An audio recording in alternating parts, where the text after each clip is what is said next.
சென்னையில ஒரு சின்ன ஹோட்டல் அல்லது ஸ்நாக்ஸ் கடை ஆரம்பிக்கணும்னு ஆசையா?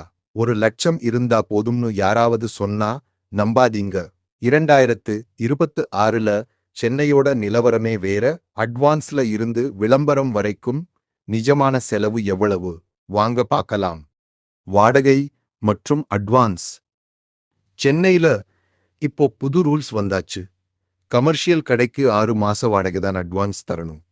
ஆனாலும் அசோக் நகர், அண்ணா நகர் மாதிரி இடங்கள்ல வாடகை அதிகம். வாடகை ரூபாய் 20,000, ரூபாய் 50,000 இடத்தை பொறுத்து.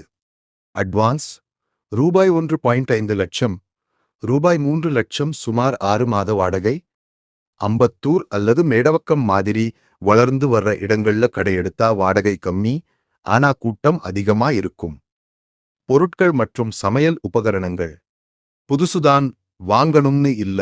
பல்லாவரம் சந்தை அல்லது பெரம்பூர் பக்கம் செகண்ட் ஹேண்ட்ல நல்ல கண்டிஷன்ல இருக்கிற ஸ்டவ், டொமஸ்டிக் மிக்ஸி எல்லாம் பாதி விலைக்கு கிடைக்கும்.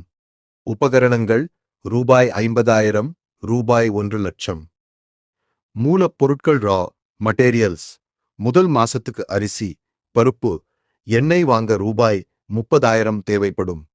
பாக்கெட் மசாலா வாங்காம பாரிஸ் கார்னர் போய் மொத்தமா வாங்கினா 30% லாபம் பார்க்கலாம்.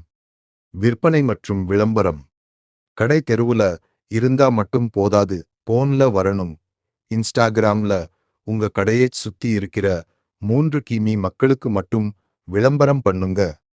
மார்க்கெட்டிங் வெறும் ரூபாய் 5,000 பட்ஜெட்ல பேஸ்புக் பை இன்ஸ்டா விளம்பரம் பண்ணாலே உங்க ஏரியா ஃபேமஸ் ஆயிடலாம். ஆரம்பத்துல இன்னைக்கு மட்டும் ரூபாய் 10 தோசை அல்லது ஒரு வடை இலவசம்னு ஆஃபர் கொடுங்க, கூட்டம் தானா வரும். மொத்தமா பார்த்தா சென்னையில ஒரு டீசென்டான கடை போட ரூபாய் 3.5 லட்சத்துல இருந்து ரூபாய் 5 லட்சம் கைவசம் இருக்கணும். இதுல உங்களுக்கு வேற என்ன டவுட் இருக்கு? கீழே கமெண்ட் பண்ணுங்க. அடுத்த வீடியோல சென்னை பிஜி பிசினஸ் பத்தி பார்க்கலாமா? சப்ஸ்கிரைப் பண்ணி வச்சுக்கோங்க.